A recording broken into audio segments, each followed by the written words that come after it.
सबको जय श्री राम जी की।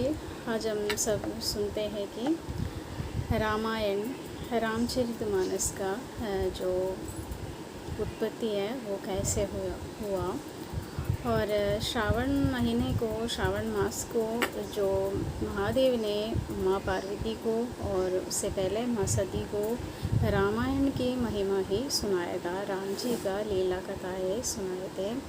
तो इस महीने श्रावण महीने का महत्व तो इसलिए है कि इस महीना रामायण मास कहा जाता है। इस महीना रामायण सुनना होते हैं, रामायण का पाठ करना होते हैं।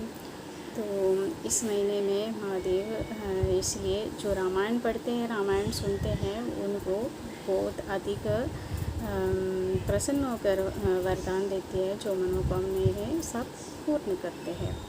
तो हम ये जानते हैं आज ये तुलसीदास रामचरितमानस और वाल्मीकि रामायण का कैसे उत्पत्ति हुई, तो ये कैसे बनी, ये पहले हम जानते हैं वाल्मीकि जी का। उसके बाद कलयुग में जो तुलसीदास का जो रामायण को, रामचरितमानस को ज़्यादा जो प्रचलित करा, वो किस प्रकार है ये जानते हैं।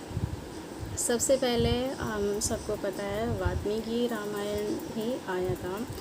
तो वाल्मीकि रामायण कैसे हुए थे? वाल्मीकि जो अंगिरा वंश में, अंगिरा जो गोत्र में उत्पन्न हुआ एक ब्राह्मण पुत्र थे, जो उसका नाम थे रत्नाकर।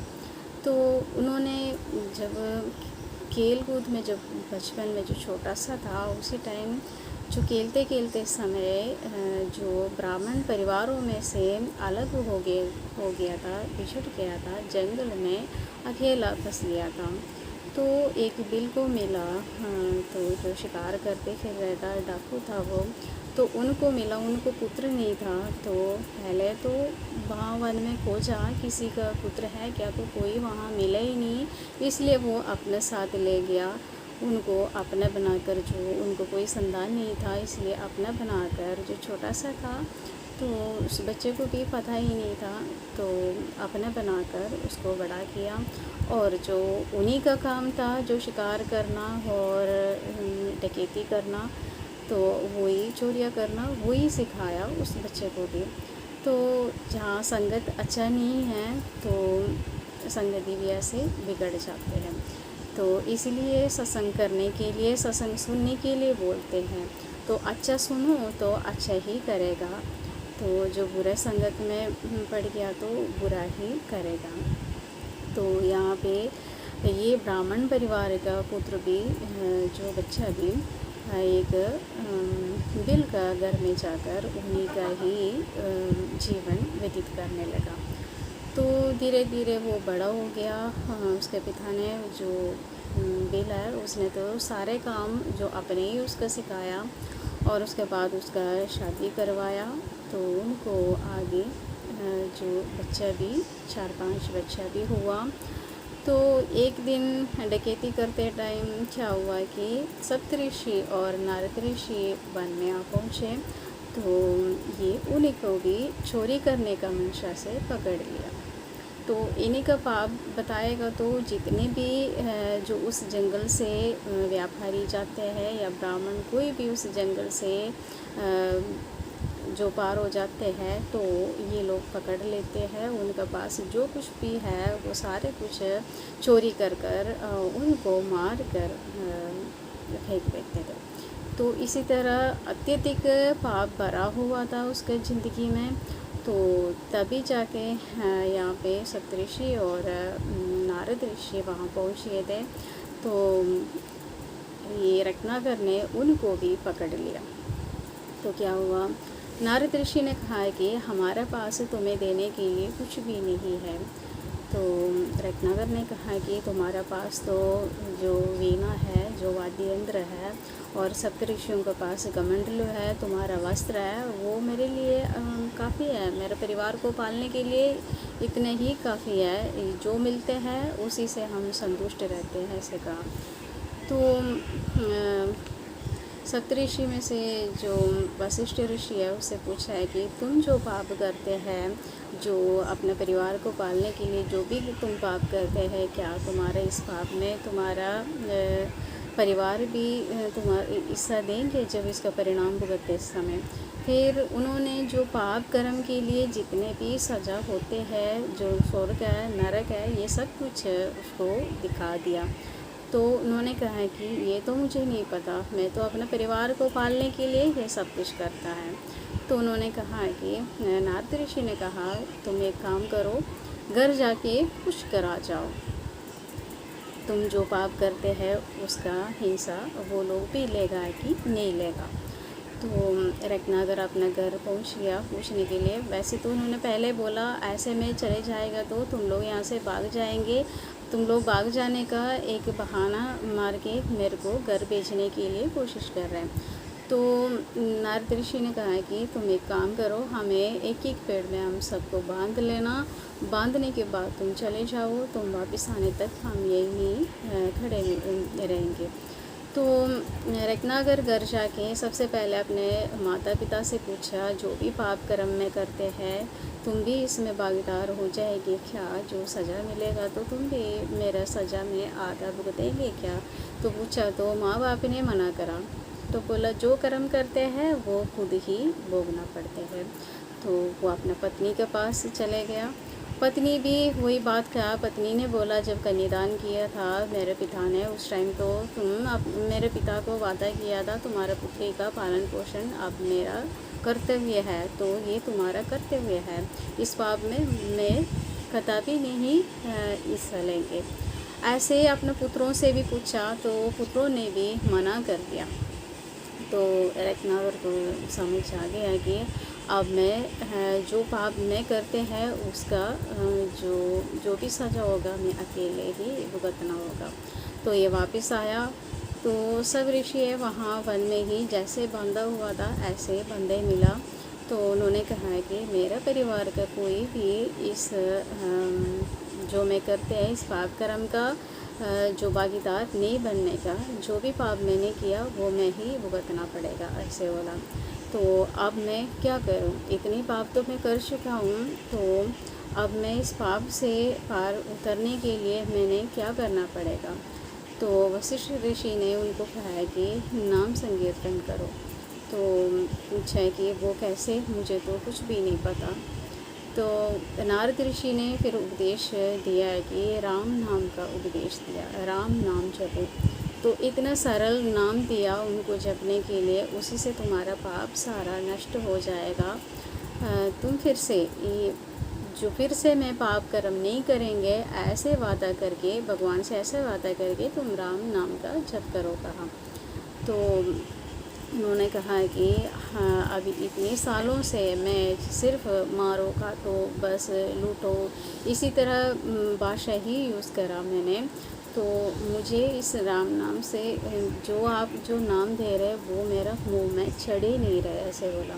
तो मरो मारो इस तरह मुझे पता है, मरो मारो काटो यही पता है। तो उन्होंने कहा है कि ऋषियों ने कहा चलो तुम मरो तो बोलने आते हैं तुम्हें, तो राम का जगह मरा ही जबो, ऐसे वाला उल्टा ही जबो, नाम उल्टा करो कोई दिक्कत नहीं है। 2 बार जब जबेगा तो 1 बार तो राम अपने आप स्वतः आ जाएगा, इसीलिए तुम उसी जाप करो। तो ऐसे कहकर सप्तऋषि वहाँ से चले गया। तो ये ऋषिगण का आगमन भी इसलिए था कि जो एक व्यक्ति जो भगवान के नज़र में कोई व्यक्ति आ जाते हैं तो भगवान उनको सुधरने का एक मौका दे देती है। बिगड़ने का तो अनेक मौका मिलते हैं लेकिन सुधरने का एक ही मौका मिलते हैं। तो सुधरने का एक मौका इनको भी दिया था। तो इन्होंने सप्तऋषियों से ये नहीं पूछा मैं नाम जब कितनी बार करना है, कितनी समय तक करना है, कुछ ही नहीं पूछा। उसी समय से उल्टा नाम लेकर बैठ गया। तो उल्टा नाम लेकर बैठ के मरा मरा मरा मरा जपते रहा, मरा मरा मरा राम राम राम मरा मरा मरा हम जपते टाइम राम राम राम राम राम जपते हैं वो जब। तो इनका वो नाम जब मरा मरा राम राम हो गया था। तो ऐसे इन्होंने बैठ के भगवान का नाम लेकर भगवान पर लीन हो चुका था। तो युग बीत गया था, उनको पता ही नहीं चला। उसके बाद जब उनको ऊपर जो मिट्टी का पहाड़ बन गया, जो मिट्टी का ढेर बन गया, तो बाम्बिया बन गए, चींटियों ने, दिमकों ने उसमें बाम्बिया बना लिया।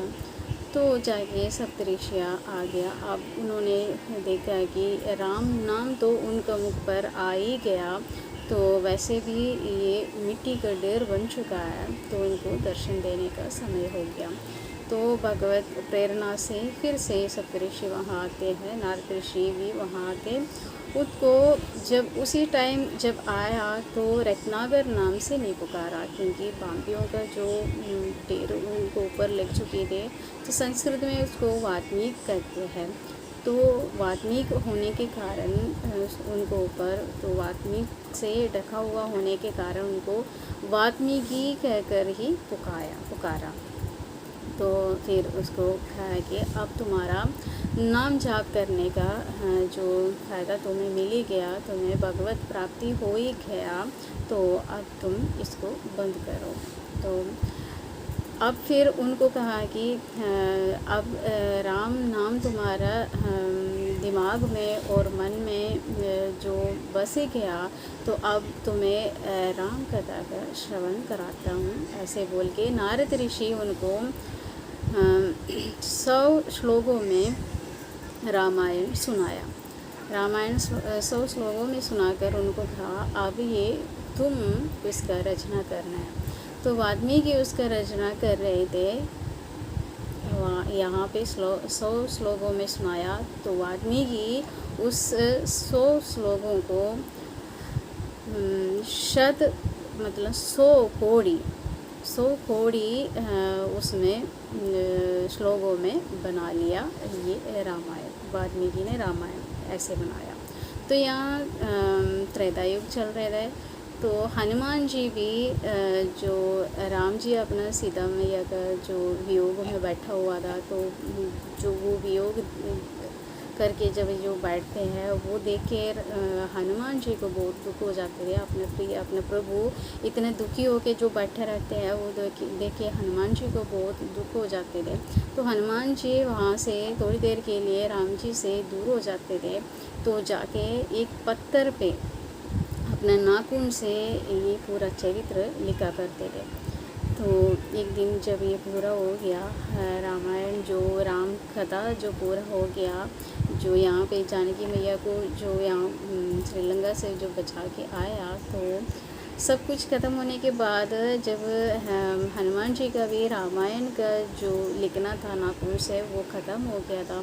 तो हनुमान जी ने सोचा अब तो मैया भी वापस मिल गया, सारा लीला ख़त्म हो गया, अब मैं ये जो मेरे नाखून से लिखा हुआ ये शिलाखंड की मेरे प्रभु को समर्पित करेगा तो बहुत अत्यधिक खुश हो जाएगा। ये सोचकर वो शिलाखंड राम जी के पास लेके आते हैं। तो राम जी क्या कहते हैं? राम जी कहते हैं हनुमान जी को, ऐसे है ये रामायण तुम ले जाकर मेरे प्रभु महादेव को समर्पित करो। तो यहाँ पे हनुमान जी अपने प्रभु के लिए लेके आया था। तो हनुमान जी सोचते हैं ऐसे क्यों कहते हैं? तो बोला तुम जाओ, वहाँ तुम्हें वाल्मीकि मिलेगा। तो वहाँ पे जो वाल्मीकि तुम्हें मिलेगा, वाल्मीकि जो बोलेगा तुमने वही करना है। तो वो उन्हीं के मुख से जो निकलेगा वो मेरा शब्द मान लीजिएगा, ऐसे कहा। हनुमान जी ने कहा ठीक है। हनुमान जी गया महादेव को मिलने के लिए। वहाँ जाके हनुमान जी बैठ गया। तो यहाँ पे वाल्मीकि जी भी जो रामायण लिख के पूरा करके सोच रहा था कि मैं ये रामायण किसको समर्पित करूं। तो उन्होंने सोचा है कि राम का प्रभु महादेव है, तो महादेव को ये समर्पित करेगा। तो महादेव वैसे भी ये रामायण की रचना भी वैसे सबसे पहले महादेव ने ही करा, तो वो महादेव को समर्पित करेगा तो वो बहुत ज़्यादा खुश हो जाएगा। ये सोचकर महादेव को समर्पित करने कैलाश पहुंचते हैं। वहाँ देखा तो हनुमान जी पहले से ही महादेव का इंतज़ार करके बैठा है। तो हनुमान जी का हाथ में जो शिलाखंड देखा, उसमें जो लिखा हुआ रामायण देख के वाल्मीकि जी बहुत ज़्यादा दुखी हो जाते हैं ये देख के। तो हनुमान जी पूछते हैं तुम क्यों दुखी हो जाते हैं? तो बोला है कि आप ये शिलाखंड को अभी महादेव को समर्पित करेगा तो आपका रामायण तो प्रकाशित हो जाएगा, लेकिन मेरा रामायण वो ऐसे कैसे दब जाएगा, ऐसे बोला। तो इसलिए आप एक काम करो, इसको समुद्र में फेंक दो, ऐसे कहा। तो हनुमान जी को बहुत दुख हुआ, अपने प्रभु का जो लीलाएँ लिखा है ये उठा के समुद्र में फेंकने के लिए बोलेगा तो कैसे हो सकता है। तो हनुमान जी को एकदम याद आ गया, मेरे प्रभु ने भी तो ये कह रखा है, जो वाल्मीकि जी का मुख से आता है वो मेरा मुख से आ रहा है, यही समझ लेना। तो हनुमान जी ने कहा कि ठीक है, तुम अपना रामायण ही महादेव को समर्पित करो, मैं अपना रामायण समुद्र में फेंक देता हूँ। तो ऐसे कहकर हनुमान जी अपने रामायण को समुद्र में फेंक देते हैं और वाल्मीकि जी अपने रामायण को महादेव को सौंप देते हैं। तो महादेव बड़े प्रसन्न होके वो ले लेते हैं। उसके बाद हनुमान जी ने कहा कि तुमने मेरा रामायण को समुद्र में फेंकने के लिए कहा, तो जब इसको प्रकाशित होने के समय हो जाएगा कलयुग में, तो कलयुग में इसको प्रकाशित करने के लिए तुमने ही दोबारा जन्म लेना पड़ेगा। तो हनुमान जी का इस कहने का, जो हनुमान जी का चलो एक किस्म से जो हम कहते हैं श्राप भी नहीं है यहाँ पे, हनुमान जी ने एक वचन दिया था, बस आपने कलयुग में दोबारा जन्म लेना पड़ेगा इसको प्रकाशित करने के लिए। तो इस प्रकार फिर जो उस रामायण के तो महादेव पर सौंप दिया था। और उसके बाद यहाँ युग अनेक बीत गया, अगला भगवान कृष्ण का द्वापर युग चले गया। उसके बाद फिर कलयुग आ गया। कलयुग में फिर महादेव ने कह रखा है, महादेव ने भविष्य पुराण में कह रखा है कि माता पार्वती को कलयुग में ये वाल्मीकि रामायण तुलसीदास रामायण का नाम पे ही विख्यात हो जाएगा। तो और कलयुग में एक राजा जो आएगा, राजा विक्रमादित्य, वो ही इसका प्रकाशन करेगा आगे। तो वही सारा जो भविष्य पुराण में महादेव ने जो माता को कह रखा था, ये माता जो ये वजन का भी पूर्तिकरण होना था यहाँ पे, इसलिए फिर जो वाल्मीकि जी कलयुग में दोबारा जन्म लेते हैं। कलयुग में जब ये जन्म लेते समय, जो लेने से पहले ही जो उनका माता पिता है जो संतानहीन थे, तो वो लोग संतान के लिए बहुत ज़्यादा पूजा पाठ सब कुछ करते थे। तो 1564 में जो तुलसीदास का जन्म हुआ था, तो जो उनका पिता का नाम है आत्माराम और माता का नाम है तुलसी। तो तुलसी जी की जो प्रसव वेदना शुरू हुआ, तो सब ओर से शंखनाद बजने शुरू हो गया। तो जो ये बच्चा पैदा करने के लिए जो दासी लोग जो आते हैं, उन्होंने कहा कि बस ये शंखनाद स्वतः जो हो रहे, तो कुछ समझ ही नहीं आ रहा था क्यों ऐसे हो रहा है। तो यहाँ जब बच्चा पैदा हुआ तो मूल नक्षत्र में पैदा हुआ। तुलसीदास जब पैदा हुआ तो मूल नक्षत्र में पैदा हुआ, और दासी ने देखा कि उसका नाल भी उसको काटना नहीं पड़ा, और शंख बज रहा है और नाल नहीं काटना पड़ा, और सारे दांतों के साथ 32 के 32 दांतों के साथ वो पैदा हुआ। ये सब कुछ देखे वहाँ पे सब डरने लगा, सोचा है कि ऐसे क्या हुआ, बस ऐसे जो सब कुछ अजीब सा घटना घट रहा है, क्योंकि एक बच्चा पैदा होते समय रोते हैं, यहाँ रोया ही नहीं, हंस हंस के पैदा हो रहे हैं, और पैदा होते ही श्री राम श्री राम श्री राम कह के बातचीत करके आ रहे बच्चा। तो कोई बच्चा पैदा होते रोते तो रोते ही है, बातचीत तो करते ही नहीं, ना हंसते हैं, ये तो हंसते हैं और राम जी का नाम लेकर ही पैदा हो रहे। तो सब सोच रहे ये कुछ अजीब है। कई पंडित लोगों ने कहा है कि तुम्हारे घर पे तो दानव पैदा हो गया, बस ये अनर्थ का सूचक है, सब कुछ ऐसे बोला। विद्वानों को बुलाया, देखा कि सब ने अलग अलग बातें बताया। तो आत्माराम तो बहुत ज़्यादा दुखी हो गया, सोचा है कि इतनी तपस्याओं के बाद एक बच्चा पैदा हुआ तो ये ऐसे पैदा हुआ। फिर उनका कुंडली लिखने लगा तो मूल नक्षत्र में पैदा होया। तो मूल नक्षत्र में पैदा हो गया तो ऐसे होते हैं कि माता पिता को दिक्कत करते हैं। तो मूल नक्षत्र में पैदा होने वाले बच्चे को जो पैदा होते पिता देख लिया तो पिता का तो मृत्यु होते ही है, तो अकाल मृत्यु होते हैं। तो यहाँ पे उन्होंने तो आत्माराम ने तो अपने बच्चे को देखा ही नहीं। तो यहाँ पे ये बच्चा अपशगुन बताते रही सब।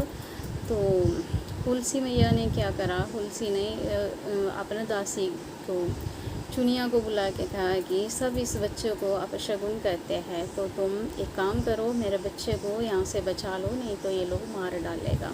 तो सारा जो उनके पास जितना भी आभूषण था वो सारा कुछ उतार के उनको दे दिया।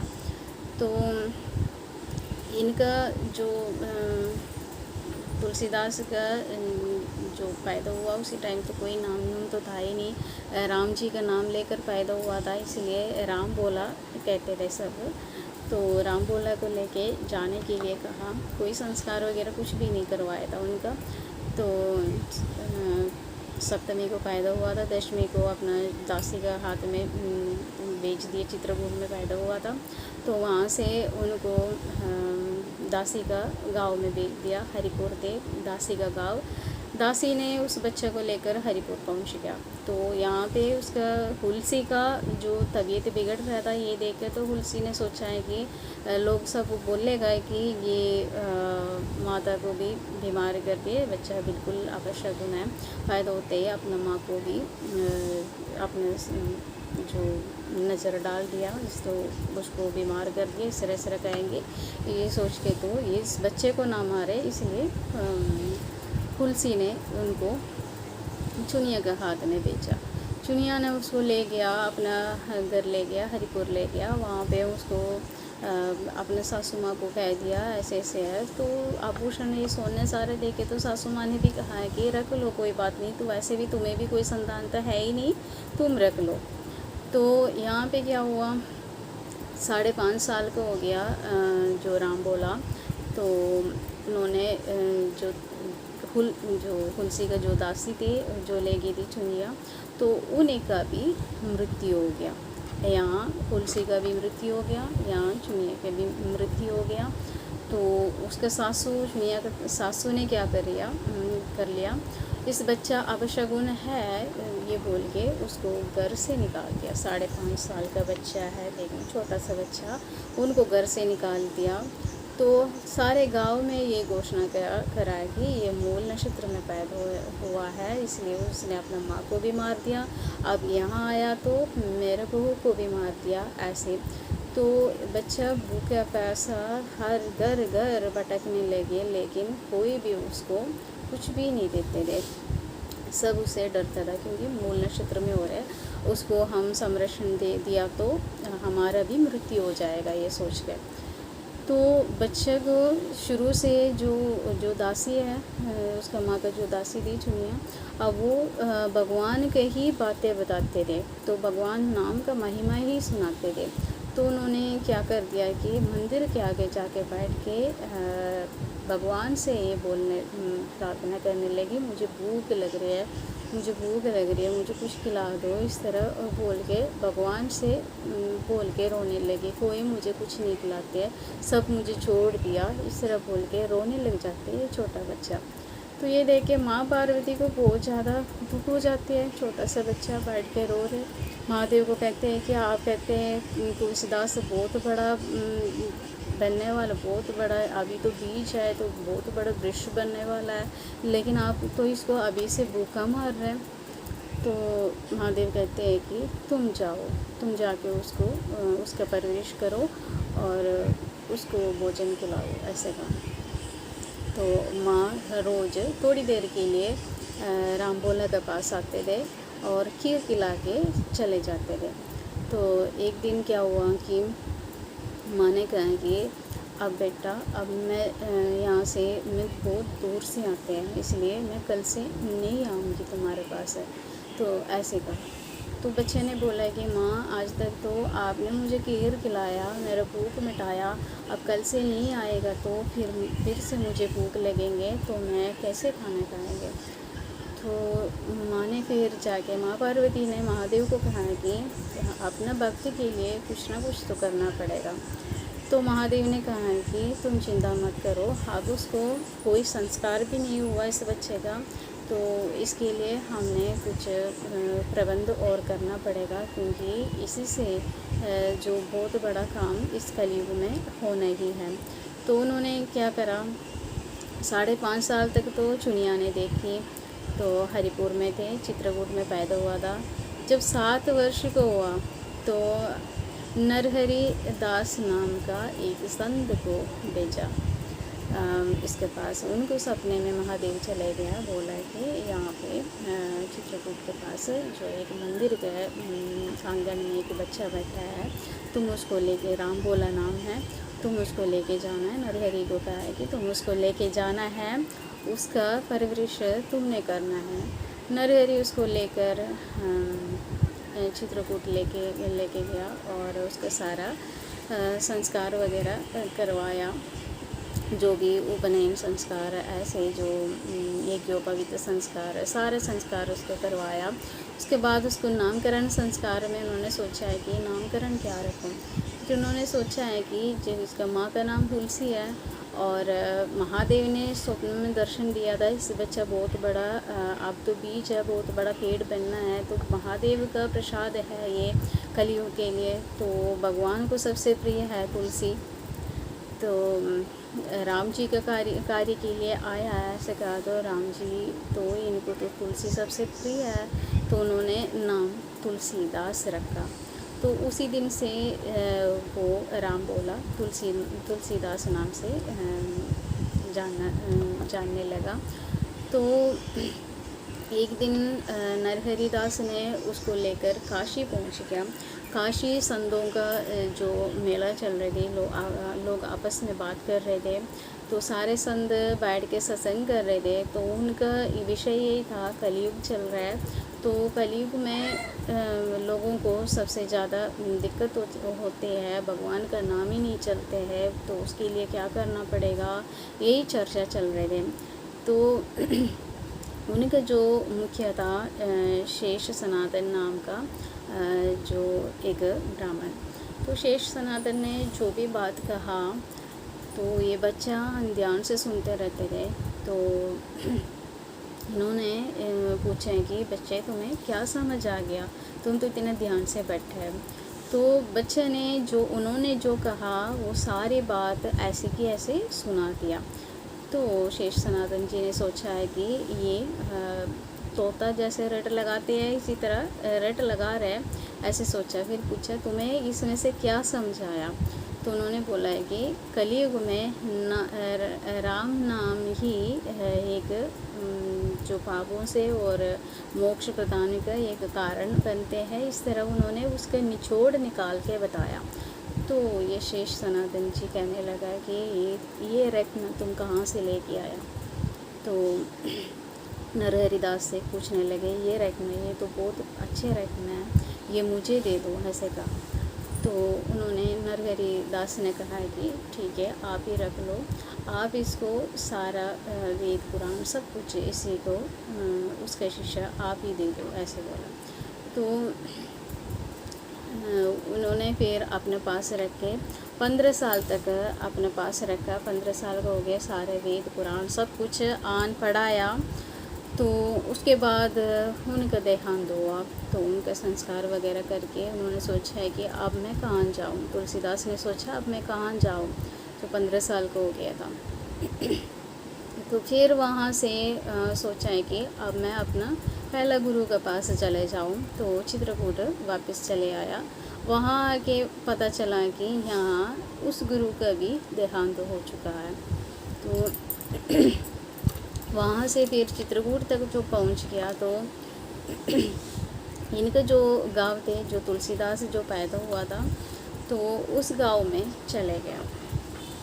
तो वहाँ इन्होंने सोचा है कि चलो माता तो रहे ही नहीं, सुना है सबके मुंह से जो सुनने में आया, वहाँ जाके तो पता चला है कि उसका पिता आत्माराम का भी मृत्यु हो चुका है। क्योंकि वहाँ कोई संत आ गया था, तो संत को पता चला, जो एक संत जो कलयुग के लिए एक संत पैदा हुआ, उसको मूल नक्षत्र में पैदा होने के कारण माता पिता ने छोड़ दिया। ये बात सुनकर उन्होंने उस गाँव को श्राप दिया था। तो उसी श्राप से उस गांव में अकाल पड़ रहा था। तो ग्रामवासिया इसको देखे तो देखा कि बहुत तेजस्वी है ये ब्राह्मण। तो पूछा है कि कहाँ से आ रहे, तो इसने बोला है कि क्योंकि बड़ा हो गया था, कोई पहचान नहीं पा रहे थे, तो इसने कहा है कि मैं वही राम बोला है, अब मेरा नाम तुलसीदास है, इस तरह कहा। तो लोगों ने देखे इतना तेज है इसका मुख पर, तो उन्होंने कहा कि आप यही रह जाओ, हमारे गांव का जो अकाल पड़ गया था, संतों का संग हो। तो जो उस संत ने भी बोल कर ये गया था, वो तो संत बहुत बड़ा संत बनेगा, संतों का संग है तो बस अच्छा ही होता है, इसलिए आप यहाँ रहो, ऐसे बोला। तो तुलसीदास वहाँ रहने लगा, कुछ समय तक वहाँ रहा। यहाँ जो क्या हुआ कि यहाँ से जो तुलसीदास ने जो यहाँ रहने लगी, सत्संग करने लगी, सबको अच्छी अच्छी बात सुनाने लगे। तो उनका पास का गाँव का, तो यमुना नदी से पार दूसरा गांव का जो लोग भी सत्संग सुनने के लिए आता था। तो तुलसीदास का सत्संग सुन के तो बहुत अच्छा लगे। तो एक ब्राह्मण ने अपना कन्या के लिए तुलसीदास के साथ विवाह के लिए प्रस्ताव करा।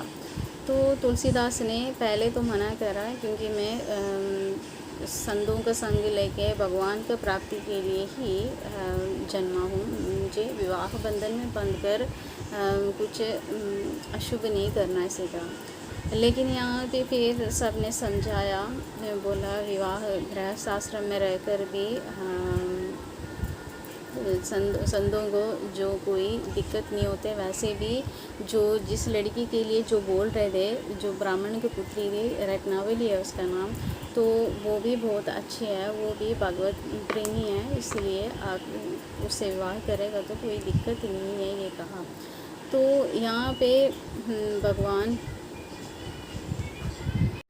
तो फिर रत्नावली के साथ उनका विवाह का प्रस्ताव हो गया। फिर इन्होंने फिर गृहस्थ आश्रम में रहकर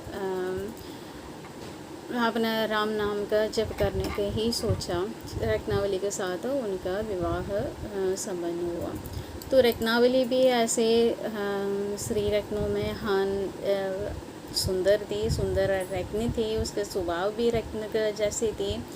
तो तुलसीदास हर वक्त रत्नावली के साथ ही रहने लगे। तो एक टाइम क्या हुआ कि तुलसीदास को जाना पड़ा काशी, और 5 साल की शादी का 5 साल बाद। तो तुलसीदास ने सोचा है कि जाके शाम तक तो वापस आ जाऊँगा, ऐसे कहकर वो जाने लगा। तो यहाँ रत्नावली अकेली थी, तो उसका भाई आ गया, आगे कहा कि माता का तबीयत बहुत ज़्यादा बिगड़ा हुआ है, इसलिए तुमने घर आना पड़ेगा। रत्नावली ने कहा है कि अब तो तुलसीदास स्वामी है ही नहीं यहाँ पे, तो जो उनके आने के बाद उनसे अनुमति लेके आऊँगी, ऐसे कहा। लेकिन उनके भाई ने बोला माँ का तबीयत तो बहुत ज़्यादा बिगड़ चुका है, इसीलिए तुम अभी मेरे साथ चलो। तो उनके लिए एक पत्र लिख कर रख के चले गया। यहाँ के तुलसीदास ने देखा कि पत्र लिख कर रखे, जो रत्नावली तो कहीं भी मिले ही नहीं, देखे ही नहीं। तो यहाँ देखा तो यहाँ एक पत्र मिला, उसमें लिखा है कि मैं भाई के साथ जा रहे हैं अपना मायका, माँ का तबीयत बिगड़ा हुआ है, इसलिए मैं शाम तक लौट आऊँगी, ऐसे लिखा हुआ था। यहाँ शाम हो गया तो रत्नावली आए ही नहीं। यहाँ तुलसीदास को बहुत ज़्यादा बेचैनी होने लगा। वो क्या कर रहा है कि रात को फिर आंधी तूफ़ान होने लगा। अब वो उस आंधी तूफ़ान में ही चले गया, वहाँ यमुना नदी पार करने के लिए चले गया। कोई नाव नहीं मिल रहे थे, तूफ़ान चल रहे थे, तो उन्होंने एक शव को ऊपर बैठ के, उन्होंने रात को ये पता ही नहीं चला कि इसके ऊपर लकड़ी सोचकर उसको ऊपर बैठ गया। तो वहाँ पहुँच गया, वहाँ जाके देखा कि वहाँ सब सो गए थे। तो रत्नावली ऊपर रहता था, तो ऋषि सोच कर एक सांप को ऊपर पकड़ के, सर्प को ऊपर पकड़ के ऊपर चले गया। रत्नावली ने पूछा है कि इस इतनी रात को नाव कहाँ से मिले? बोला मैं एक लकड़ी के ऊपर बैठ कर आया था। यहाँ के देखा है कि रत्नावली ने पूछा है कि ऊपर की से कैसे पहुँच गया? तो कहा कि तुमने तो जो रस्सी डाल रखा था उसमें पकड़ के मैं ऊपर आ गया। तो जाके देखा तो वहाँ जो रस्सी का जगह सांप देखा, वहाँ जो उन्होंने लकड़ी बोला था वहाँ शव देखा। तो रत्नावली को ज़्यादा गुस्सा आ गया। रत्नावली ने बोला जितनी प्रेम जी मलमूत्र जो पित्त का बात कफ वगैरह भरा हुआ इस शरीर के लिए जो करते हैं, उतनी स्नेह तो अपना भगवान का नाम के लिए करेगा तो कितना अच्छा होता है, ऐसे कहा। तो ये बात तुलसीदास को उनका मन में चिपक गया।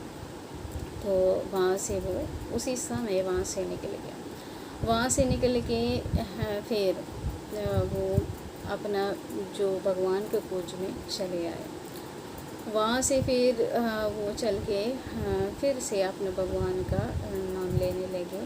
तो भगवान कहाँ मिलेगा भगवान को ढूंढने लगे। तो एक दिन क्या हुआ, भगवान को मिलने के लिए भगवान का भक्ति करते रहा। तो ऐसे सुना है कि भगवान का कथा में कोई ऐसे कह रहे थे भगवान का कथा कहीं भी होते हैं तो वहाँ हनुमान जी ज़रूर आते ही हैं। तो तुलसीदास ने सोचा है कि चलो भगवान के कथे में आज जो भगवान आते हैं, हनुमान जी आते हैं, उनको तो पहले मिलूँ, उसके बाद राम जी का मिलन होगा ऐसे। तो जब इन्होंने ये कथा राम कथा चल रहे थे, वहाँ जाके बैठा तो राम जी का कथा सुनने के लिए हनुमान जी भी आया हुआ था। तो वृद्ध का वेश धारण करके आएगा ये बता रखा था। तो हनुमान जी को उन्होंने पहचान लिया। हनुमान जी से बोला है कि मुझे राम से मिलाओ। तो उन्होंने बोला है कि राम से मिलाने का तुम्हारा समय अभी हुआ ही नहीं, तुम बैठ के तपस्या करो, राम नाम का जप करो बोला। तो एक पेड़ के नीचे बैठ के राम नाम का जप करने लगा। तो दो बच्चे, एक सांवला सा एक गोरा सा बच्चे खेलते खेलते वहीं आ गए। तो आपस में खेल कूद रहे थे। इनका जो ध्यान भंग हो गया, आंखें खोल के देखा तो दो बच्चे चले गए, लेकिन पहचाना ही नहीं। तो फिर हनुमान जी आके पूछा है कि तुमने राम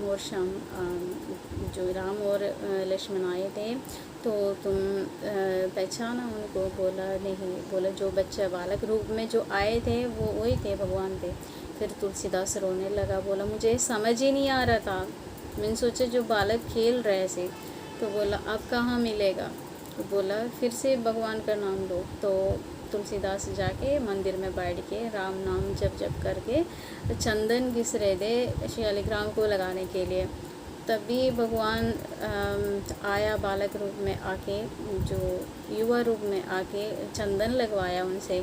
तभी तुलसीदास को समझ ही नहीं आ रहा था। तो हनुमान जी तोते के रूप में आके बैठ के बोलते रहा, तभी ये समझ ही नहीं पाया। उसके बाद हनुमान जी ने बोला दूसरा मौका भी मिला तो भी उनको समझ ही नहीं आया। तो उसके बाद फिर हनुमान जी ने ऐसे एक लीला रचाया, रामलीला का वो करा। तो उसमें यहाँ पे भगवान उनका हाथ से खुद चंदन लगा के गए थे। उस रामलीला में तुलसीदास को भगवान चंदन लगाने आ रहे थे। बस ये सब कुछ देखा लेकिन तब भी वो समझ ही नहीं पाया। तो हनुमान जी ने कहा कि अभी तुम समझ ही नहीं पाया, ये लीला सब कुछ हो रही थी यहाँ यहाँ पे इस प्रयागराज में कोई लीला नहीं चल रहा है, लेकिन ये लीला तुम्हारे लिए चल रहा था, तुम्हें भगवान दर्शन देने के लिए चल रहा था। तभी तुलसीदास रोने लगा कि बोला अभी मुझे भगवान नहीं मिला। तो हनुमान जी बोला अभी तुम्हें राम जी नहीं मिला, ऐसे कैसे बोलेंगे, क्योंकि ये लीला तुम्हारे लिए रचा हुआ था, तुम भगवान को देख रहे थे, भगवान तुम्हें स्पर्श कर रहे थे। तो ऐसे कहा। तो बोला हर वक्त अब जब भी तुम बुलाएगा तभी मैं आऊँगा, जब भी तुम ध्यान करेंगे तब भगवान भी तुम्हें अवश्य दर्शन देगा, ऐसे कहा। तो एक दिन ऐसे तुलसीदास जो ध्यान मग्न लीन था, उसी टाइम उनको ये आभास हुआ कि जैसे जो राम जी का जन्म हुआ था उसी समय का आभास हुआ। तो उन्होंने सोचा है कि उन्होंने ध्यान लगाकर हनुमान जी को बुलाया, पूछा है कि भगवान कुछ अनर्थ होते हैं, कुछ जो अहित घटित होते हैं तभी अवतार लेती है। भगवान के जो अवतार लेने का जो समय है वही समय का जो वही घड़ी चल रहा है अभी यहाँ पे, तो क्या भगवान दोबारा अवतार लेने लग रहे हैं, से पूछा। तो हनुमान जी ने कहा कि भगवान दोबारा अवतार मनुष्य रूप में नहीं लेने लग रहा है, अब भगवान का अवतार होगा ग्रंथ रूप में, वो भी तुमसे ही होगा, ऐसे। तो वो रामचरितमानस का जो होना था रामनवमी के दिन, जो राम जी पैदा हुआ था उसी तिथि को उसी समय हो रहा था। तो वो था 1631वां जो वर्ष था, जो ग्रंथ में ऐसे लिखा है 1631 संवत्सर था उसी टाइम। तो 2 साल 7 महीने और 26 दिन लगे थे रामचरितमानस तुलसीदास को लिखने के लिए। तो उस टाइम तो ये जो भोजपत्र में लिखते थे, हाथों से लिखते थे, तो उसमें टाइम तो लगते हैं। तो 2 साल 7 महीने और 26 दिन लगे थे। तो जो पूरा हुआ था, जो राम जी का जन्म हुआ था उसी दिन से लिखने लगे थे, मतलब उसी जो वही समय हुआ था जो लिखने का, रामनवमी जो आता है उसी समय में लिखने शुरू हो के, जो राम जी का विवाह हुआ था जानकी मैया के साथ, उस समय जाके ये ख़त्म हुआ था जो लिख के रामचरितमानस। तो जब ये पूरा हुआ रामचरितमानस तब ये कोई अच्छा काम हो गया, तो जो कुछ लोग, कलयुग था उस टाइम भी कलयुग चल रहे थे, तो कलयुग का इंसान है सारा, तो पंडित लोग वहाँ पे हंगामा करने लगे। ये तुलसीदास के रामचरितमानस आन प्रचलित हुआ, अच्छी तरह प्रचलन हो रहे थे। तो पंडित लोगों को दिक्कत हो गया, बोला है कि ये तुलसीदास का काशी में इतनी सारे, बस काशी में था उसी टाइम जो, तो इतनी सारे ये बिकने लगा, मतलब घर घर में रामचरितमानस का श्लोक का उच्चारण हो गया। तो पंडित लोगों को तो गुस्सा आ गया, राजा के पास जाके बोला, एक तुलसीदास नाम के एक ब्राह्मण है यहाँ आया, काफ़ी टाइम से रह रहे, वो रामचरितमानस लिखा है, वही घर घर में वो इसका प्रचलित हो रही है, ऐसे बोला। तो भगवान राजा ने उनको बुलाने के, राज्यसभा में बुलाने के लिए कहा। राज्यसभा में आके उससे पूछा है कि रामचरितमानस आपने कैसे लिखा। तो उन्होंने कहा है कि ये लिखने के लिए मुझे, राजा को तो सच बोलना पड़ते हैं, क्या करें। तो राजा को सच बोला, मुझे ये ग्रंथ लिखने के लिए रामनवमी के दिन महादेव आके खुद, जो पहले वाल्मीकि रामायण महादेव के पास था, वो रामायण तुलसीदास को दिया यहाँ पे, बोला ये ग्रंथ पूरी तरह लिखो, दोबारा लिखो। वो संस्कृत में था तो ये अपना भाषा में लिखो, उस समय जो भाषा चल रहे थे उस भाषा में लिखने के लिए बोला। क्योंकि तुलसीदास लिख रहे थे 7 दिन तक लगातार लिखा, तो पहले दिन जो लिखते हैं वो गायब हो जाते थे, अगले दिन जो लिखते हैं वो भी गायब हो जाते थे, ऐसे 7 दिन लगातार चला। 8वें दिन तुलसीदास ने सोचा ऐसे क्या हुआ, महादेव ने खुद लिखने के लिए बोला, ये गायब हो जाती है। तो महादेव आके बोला कि ये वाल्मीकि ने भी संस्कृत में लिखा है, लेकिन आपने लिखना है जो इस समय जो भाषा चल रहा है सबको घर घर में जो ये वो अपने भाषा में पढ़ सके उसी हिसाब से लिखो, संस्कृत में नहीं लिखना। तो भाषा रामायण शुरू करा था मैं महादेव का कहने से ऐसे कहा। तो पंडित लोगों ने बोला कलयुग था, तो पंडित लोगों ने बोला ऐसे नहीं हो सकता, भगवान कैसे आगे आके बोल दिया बस ये भाषा में लिखो, तो ये हमारा संस्कृति का नाश मार रही है, हमारा संस्कृत भाषा का नाश मार रहा है। बस ब्राह्मणों का संस्कृति है संस्कृत भाषा में जो सारे मंत्रों को उच्चारण करना, तो ये सब कुछ उल्टा पल्टा कर रहे हैं, इसलिए ऐसे नहीं हो सकता। तो राजा ने बोला अब क्या करना पड़ेगा इसको सिद्ध करने के लिए। तो उन्होंने कहा कि ठीक है, इसका रामचरितमानस अगर महादेव ने कहा था ये लिखने के लिए, तो महादेव ही इसका निर्णय करेगा। तो सारे जो ग्रंथ है, जितने भी ग्रंथ था रामायण, जो महाभारत, जितने भी ग्रंथ था, जो पुराना ग्रंथ है, जो पुराण वगैरह सब कुछ एक महल का एक गर्भगृह में रख कर बंद कर दिया। तो कहा है कि अगर इसका रामचरितमानस जो ठीक है अच्छा है, महादेव ने कहा कि ये लिखने के लिए, तो महादेव इसका पूजन ज़रूर करना चाहिए। तो बंद कर लिया, बाहर से दरवाज़ा बंद करा, सब बाहर बैठा है, रात हो गया, 12 बज गया, सब सोने लगे, सब सो गया। तो यहाँ तुलसीदास भी निश्चिंत था, क्योंकि महादेव का कहने से तो लिखा था, महादेव तो लाज बचाएंगे, उन्हें पता था। तो उन्होंने निश्चिंत होकर वो भी सो गया। अगले दिन जो दरवाज़ा खोल के देखा कि क्या देखा, महादेव ने उस रामचरितमानस के ऊपर तुलसी दल रख के उसको पूजन कर रखा है, फूल वगैरह चढ़ा रखा है, और उसका पहले पन्ने में क्या लिख रखा है, अपना हस्ताक्षर करके चले गया, सत्यम शिवम सुंदरम लिखे गया। तो यहाँ पे ये प्रूफ हो गया, भगवान का कहने से ही ये रामचरितमानस का प्राकट्य हुआ था।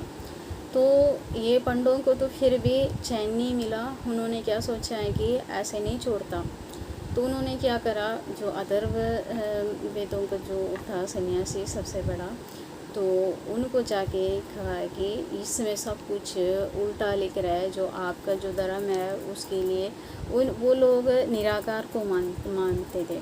तो जैसे आर्य समाज जब से हम कहते हैं निराकार को मानते हैं, तो जो साकार और निराकार एक ही है वो नहीं मानते। तो ऐसे